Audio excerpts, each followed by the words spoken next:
Hej! Du vet väl om att vi på EFN ger dig ekonominyheter hela dagen, inte bara här i podden. Om du vill förstå vad som händer bakom rubrikerna är Finansmagasinet för dig. Här hittar du aktuella berättelser, skarpa perspektiv och förklaringar om börs, finans, näringsliv och ekonomisk vetenskap från några av Sveriges bästa skribenter. Just nu får du Finansmagasinet i 3 månader för 19 kronor i månaden. Prenumerera nu. Finns det någon svensk i modern tid som har betytt så mycket för så många som Zlatan? Och nu menar jag inte bara som fotbollsspelare. David Lagercrantz biografi över Zlatan Ibrahimovic är en av de största boksuccéerna någonsin i Sverige. En sån bok som även läströtta läser med lust. Med på Sikts lista över de bästa svenska fackböckerna är den självfallet. Men vägen dit var inte spikrak. Välkomna till Sikt-podd.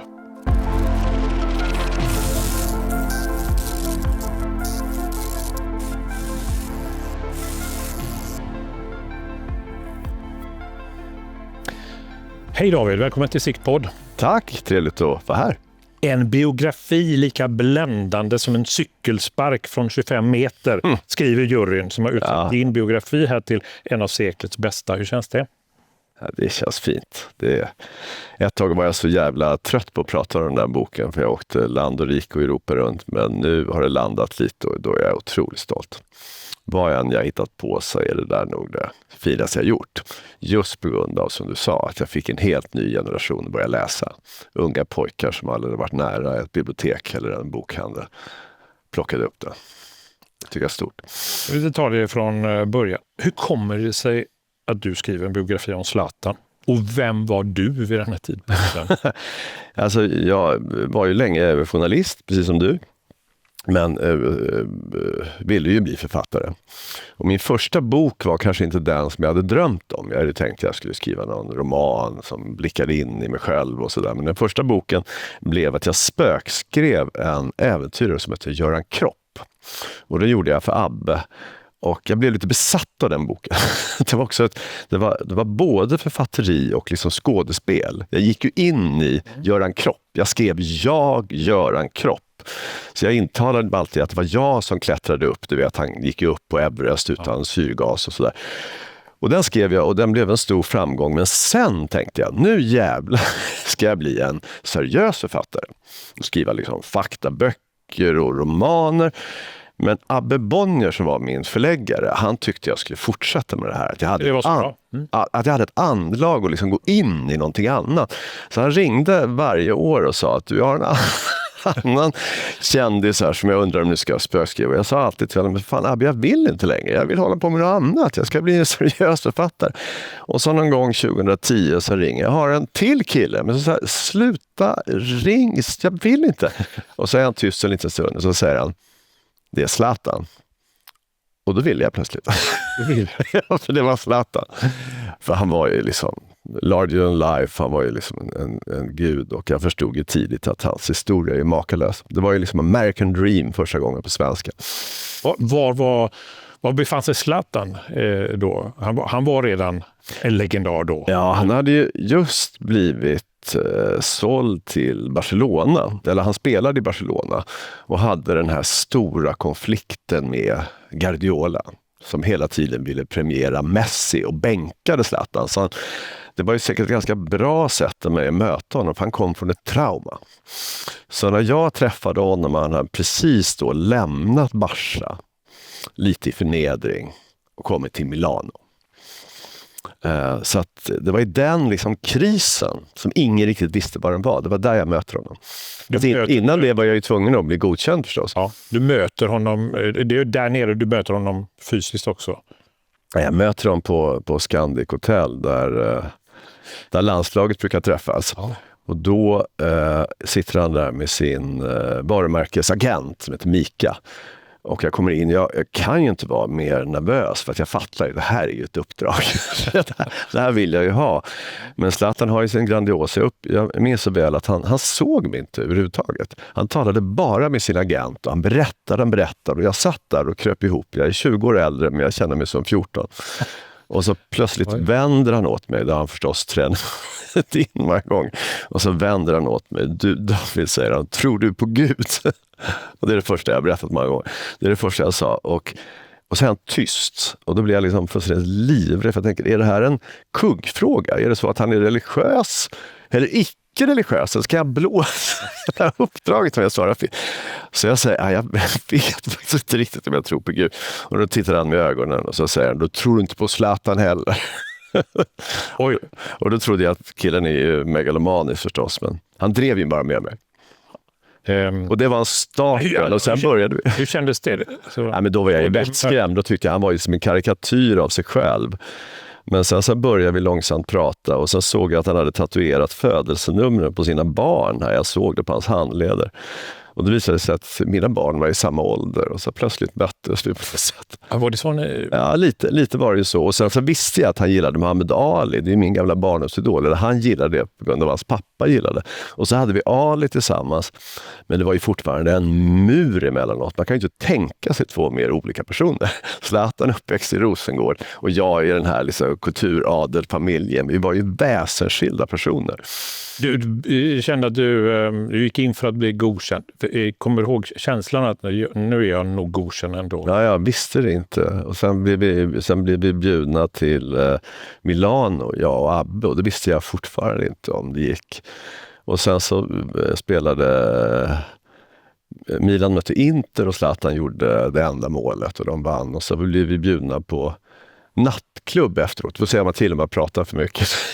Vi var bjudna på en nattklubb som var abonnerad då för Milan. Jag minns att Abbe och jag kommer dit och det är inte en chans att de släpper in oss. Och så är det någon som skriker där inifrån, så skriver de Friends of Ibra, Friends of Ibra. Och då är det som havet öppnar sig för Moses, lite vind där. Bibliskt. Ja, och så sitter vi där och då minns jag att Zlatan blir imponerad av för att ingen av Abbe eller jag tog fram våra telefoner och plåtade. Vi ville liksom, det var ett hedersbetyg som efteråt berodde det bara på att Abbe och jag hade ingen jävla aning om att man kunde plåta med den där nya telefonen. Det var så. Ja, men sen långsamt så skrev vi kontrakt för den här boken. Hur gick arbetet till? Hur jobbar man fram en biografi så här? Alltså jag åkte ju då, han bodde ju i Milano och jag åkte ner, så att det var en lång resa då, jag hade ju småbarn. Och bodde 5 veckor på ett hotell med Zlatan. Och så gick jag och varje dag ganska sent då efter träningen. Vi åt middag tillsammans och så började han prata. Och i början var det svårt, för jag tror många som Zlatan, många från den här liksom miljön, de berättar anekdoter. Att de drar sina bästa historier. Och jag älskar ju liksom anekdoter, det gör vi alltid. Men du kan inte skriva en bok på anekdoter. Du måste liksom landa. Du måste liksom få en riktig berättelse. Och det försökte jag tala om. Nu måste vi bara prata liksom allvar. Du måste liksom berätta som det är.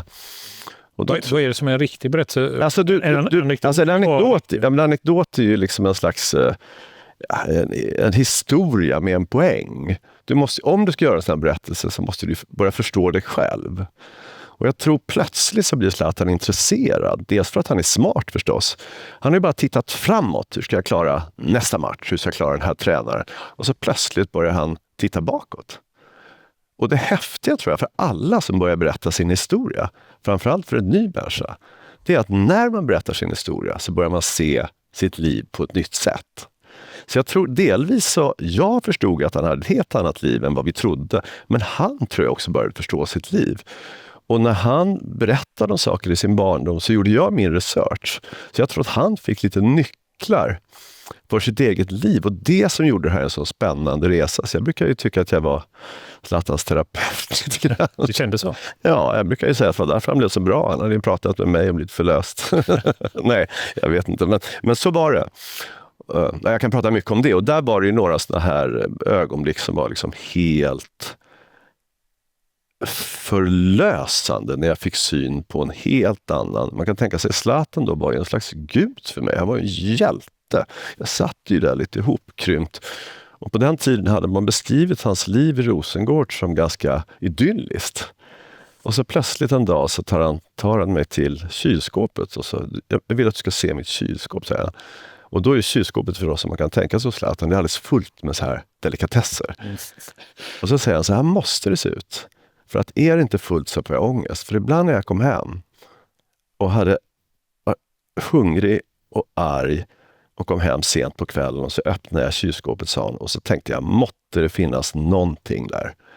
Och ibland fanns det bara öl i kylskåpet. Och då blir han en annan Zlatan, så säger han till mig, och det finns en smärta i det jag aldrig glömmer. Och det är sådana ögonblick jag aldrig kommer glömma. Jag får syn på en ny berättelse. Jag får syn på en utsatt pojke som sen ska försöka slå sig in i en värld i Malmö FF som består av liksom etablerade medelklasskillar som ser ner på sådana spel.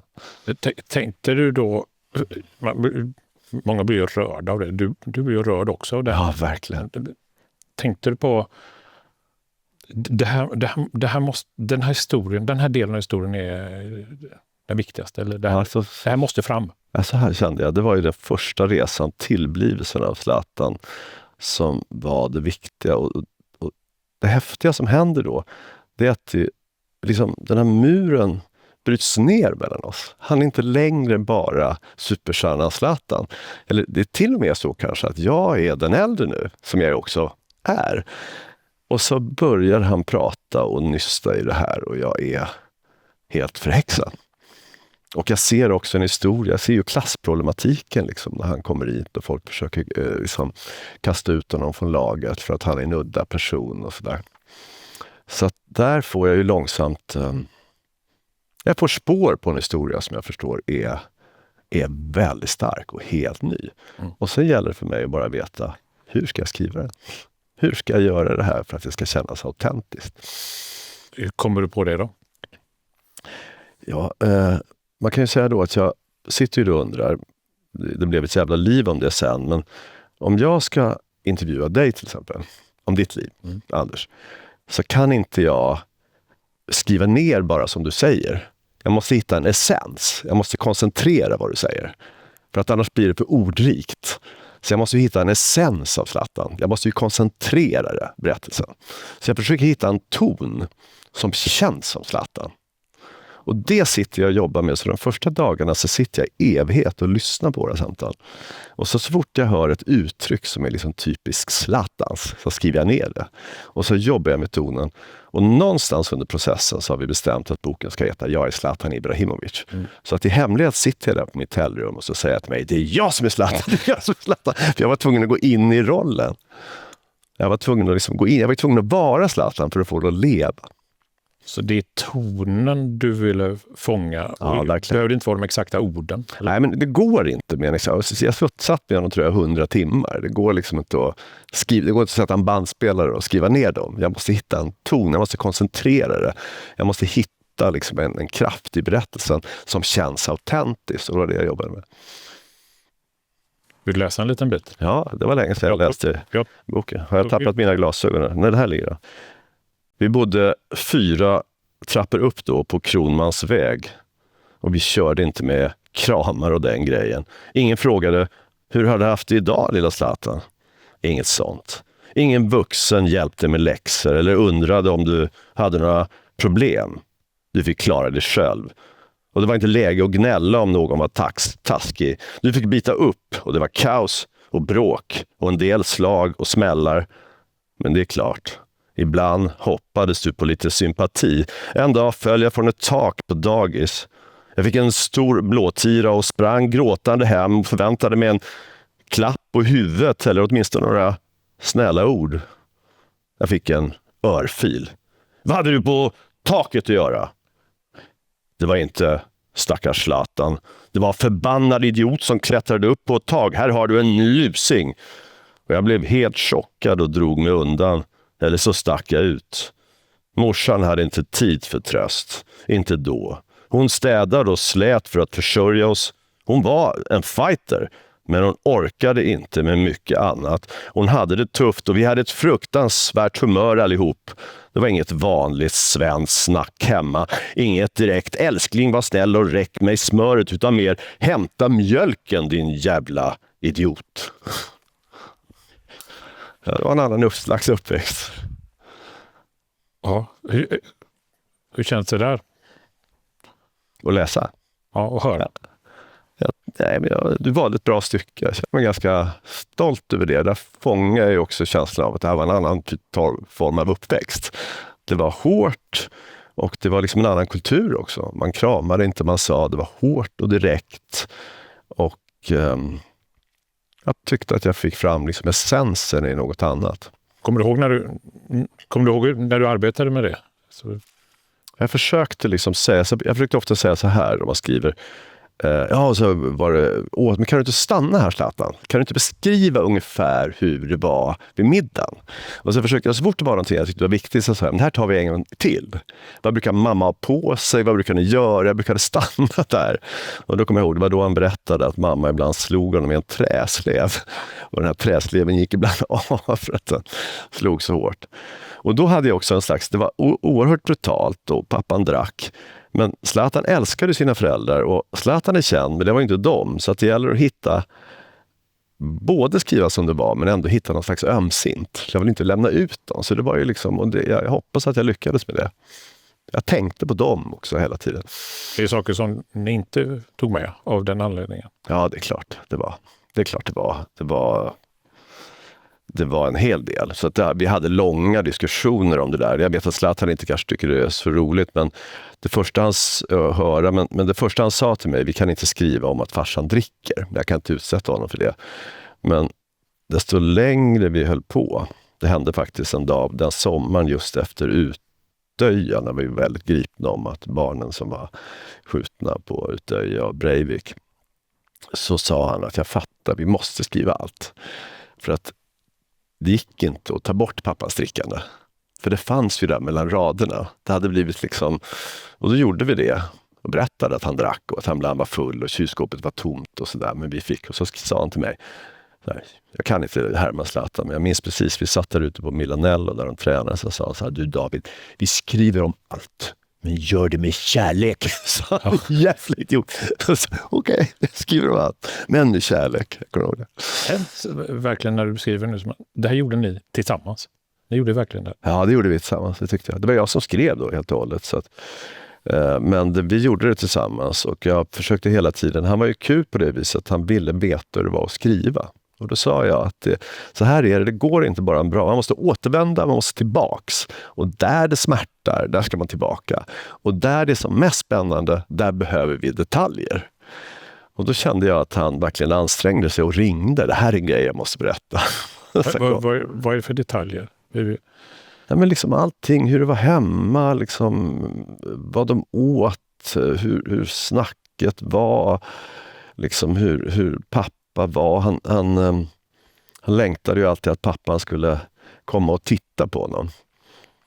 Och att pappahistorien blev så stark berodde ju förstås på att pappahistorien är väldigt stark hos mig. Så att det är klart att jag fokuserade på saker som jag är intresserad av.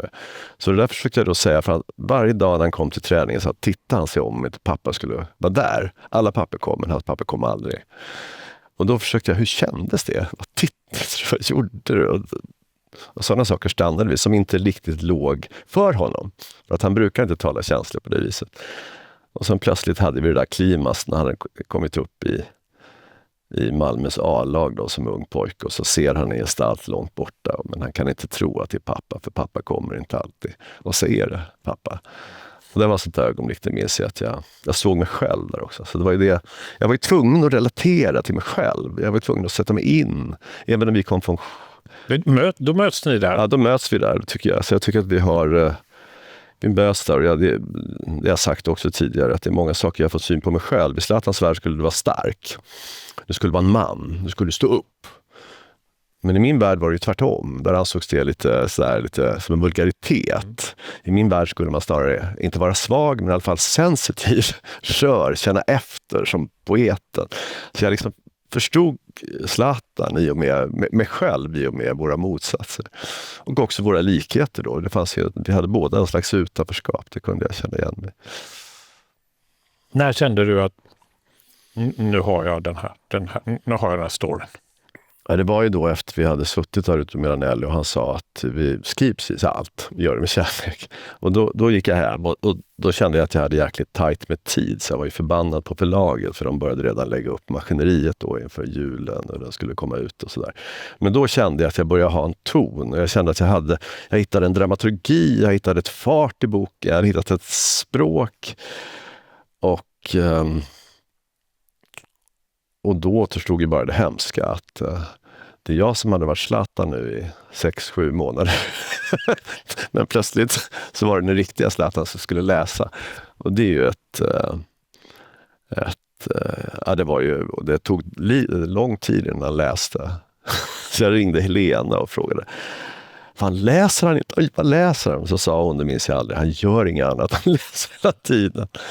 Och så sa han plötsligt, kom ner till Malmö. Han bodde i det här stora rosa huset i Malmö. Så sa han, kom ner 1:00 så ska vi snacka. Oj, ja. Och då hade jag skräck att allt skulle blåsa. Så han tyckte jag hade fördragit det för långt. Och så gick jag in i huset och satt med honom där. Och då hade han manuset här, jag hade mitt manuset där. Och så började han är inte uppvuxen i samma tradition som jag, där man börjar med att berömma, man vet hur en osäker är skribent med, utan han bara gick rakt på. Nu tar vi första sidan. Och där hade jag försökte hela tiden söka ett Zlatans språk, men på första sidan hade jag använt ordet snubbe. Jag behövde ett ord för killar. Och så tittar Zlatan och säger, snubbe? Vad fan är det? Och då fattade jag, men herregud, snubbe är ju så här 30-talssläng för Stockholm egentligen. Och jag tar bort det bara. Och så höll vi på så där och han gick på språket på varenda liten. Fan, jag säger inte så här. Men sen plötsligt någon gång när vi hade närmat oss sidan 20 så förstår jag att han gillar det. Och det var ljuvligt. Då förstod jag att vi satt där helt enkelt och jobbade med boken. Och det var han var min redaktör. Den hårdaste jag hade. Och så skrev han mig ett Zlatan är ju Zlatan. Så när det kommer till sms från Zlatan så går man upp i någon slags fatta själv. Och så bara skrev han, jag vet inte, några ord bara så här. Tack. Och är det några jävlar som kommer efter dig, recensenter, så säg till mig bara så ska jag slakta dem allihopa. Så han skrev det. På sitt sätt. Ja. Men då det var fint. Det var fint. Vad har det betytt för dig? Det har betytt vad som helst egentligen. Jag fick ju andra uppdrag på det. Men jag visste ju inte vad som skulle hända när jag kom ut med det. Jag tänkte att den kanske skulle sälja och sådär. Men jag undrade ju vad kritiker och så skulle säga. Men jag minns det första föreläsningen, tåket jag hade om det gigget var på Malmö stadsbibliotek.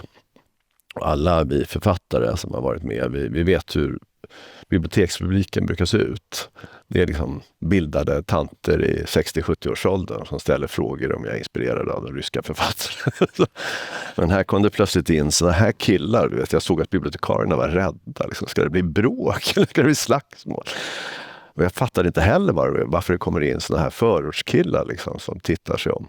Och 500 personer där i ett litet bibliotek.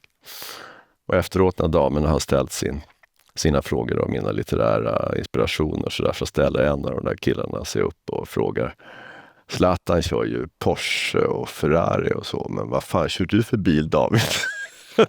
Det var en helt ny typ av författarfråga, jag aldrig hört det förr. Och då förstod jag att någonting höll på att hända. Och förlaget började säga också, vi har tryckt 500 000 böcker och de håller på att ta slut. Men det finns ju inte så många läsare, säger de. Det finns ju inte. Det är ju högst 200 000. De fattar inte vad som hände. Men det var ju för att folk som inte läste en bok. Så det sålde ju, det kommer aldrig hända igen att en bok sålde 500 000 inbundna ex på 6 veckor. Så det var ju det var ju helt... Och sen blev det ju också, den blev August-nominerad. Så jag fick ju kritikerna också. Så det betyder förstås vad som helst. Och tack vare Zlatan-boken så fick jag Millennium-uppdraget och jag fick en internationell publik, så det är klart att det förändrade mitt liv. Ja, det är häftigt alltså. Men förstod du, eller var det då du förstod att det här var mer än någon vanlig biografi? Alltså mer än någon... Ja, men jag förstod ju att det var någonting som hände. Det fanns ju flera moment där. Det ska man ju tänka sig att det fanns få skildringar inifrån Rosengård. Och de som fanns var alltid dystra om problem och skit. Och det fanns här också. Men det här var liksom en resa utåt, liksom en konstruktiv journalistisk resa. American Dream. Och vad det betydde för unga killar, unga tjejer i de här områden, det blev något stort. Och Zlatan var ju symbolen också för det nya Sverige, och att de började läsa och att det blev en sån rörelse kring boken. Och att jag fortfarande i denna dag, alltså nästan varje dag, möter någon. Vet du, min son läste aldrig, han läste inte en bok, men han läste Zlatan-boken. Och sen började han läsa annat, eller också läste han den 7 gånger. Men jag kan tänka mig något vackrare. Du träffar dem än idag? Ja, hela tiden. Inte hela tiden ska jag säga, men jag träffar dem. Det betyder någonting det där. Att är man förälder och inte omöjligt att få sin pojke att läsa, så plötsligt läser han en bok med febriga ögon. Det är klart. Vad säger läsarna då, de som har läst den? Jag har fått hur mycket liksom, positivt som helst. Så att, det var ju lite sådär. Han skäl ju hela tiden Zlatan den där boken, så jag fick ju lite moralister på mig. Uppmuntrar du till stöld nu? Han snodde ju cykeln hela tiden. Men annars, nej, men jag har ju fått så mycket kärlek för den boken, och jag är liksom... Och för mig, vad som hände här, förlåt mig jag pratar för mycket Anders, men vad som hände här, det var att jag växte upp i en miljö. Det var därför jag inte ville spökskriva böcker. Där det viktigaste var att få en klapp på axeln från Parnassen, alltså från kritiker på DN eller så här fina intellektuella. Men plötsligt förstod jag att det där är bara en liten... Jag vill gärna ha klappar på axeln för dem fortfarande. Men det här är något större. Att jag når ut till liksom en stor grupp som inte har läst. Och jag tror att det förändrade mitt sätt att skriva. Jag försöker inte tumma på min kvalitet, men jag försöker hela tiden fortfarande idag tänka, kan jag skriva på det här sättet som når ut? Så det lärde... Ja, det förändrade. Ja, det lärde, ja, verkligen. Det verkligen. Jag tycker jag förändrade och blev liksom mindre snart. Alltså, det finaste som allt är ju liksom skriva berättelser som går ut till många som kan beröra, så att det var ju fantastiskt. Vad tror du var som slog an liksom just den här tiden? Ja, alltså... Det så fanns ju inte så många sådana berättelser, men är det ju liksom, vi behövde en sån berättelse. USA har ju många sådana här berättelser om folk som kommer från ingenstans. Men det var någonting helt nytt. Och det var också en erfarenhet som inte var riktigt skildrad. Alltså Sverige hade ju helt förändrats med invandringen, men det fanns liksom inga röster. Det var väldigt få, invandring var för ny så att säga. Det brukar ju ofta behöva några generationer. Men sen var det ju liksom en helt makalös resa från en kille som är så utsatt som han var, som blir en sån liksom kultfigur. Och hans resa är ju fantastisk. Och den har liksom enorma liksom dramaturgiska punkter. Och han är ju, det måste jag också säga, han var ju en fantastisk berättare när han kom igång. Ni kom varandra jättenära då? Ja, det skulle jag säga. Vi kom varandra jättenära. Men samtidigt var vi så olika. Alltså många ifrågatalade i kontakt. Jag tror inte vi hade riktigt förutsättningar för vänskap. För vi var så väsensskilda i vårt sätt att tänka, våra intressen. Men då skulle jag säga att vi kom varandra väldigt nära. Och jag levde liksom i det zlatanska perspektivet. Jag kom nära hans fru då, eller hans fästmö Helena väldigt noga, som hjälpte mig med liksom kompletterande historier. Hur ser relationen ut idag? Nej, jag vet att vi har hoppas till. Jag tänker väldigt varmt om honom. Hoppas att han tonar ner det här lite megalomaniska, jag är bäst, men det är en annan historia. Jag tycker mer om den här Zlatan som vågar liksom visa sina smakepunkter. Men jag hoppas, jag har en enorm respekt för det han har gjort och vad han har betytt för Sverige. Och du har hjälpt till att sprida bilden. Ja. Den nyanserade bilden kanske. Megaloman. Du kan ju vara lite megaloman om du vill. För det kan du är kanske... med på Sixts lista över seklets bästa fackböcker. Ja, och det är ganska kaxigt faktiskt. Det måste jag. Det är inte dåligt. Ja, jag vet inte. Jag menar att jag kaxar till mig lite nu. Så här. Lite kanske. Ja. Tusen tack då. Alltid kul att träffa dig. Underbart. Höra berätta. Ja, underbart. Tack för att du kom till Synpodden. Tack snälla. Trevligt. Tack. Och ni som lyssnar får gärna gå in och dela, likea, lyssna på övriga avsnitt av Sikt-podd.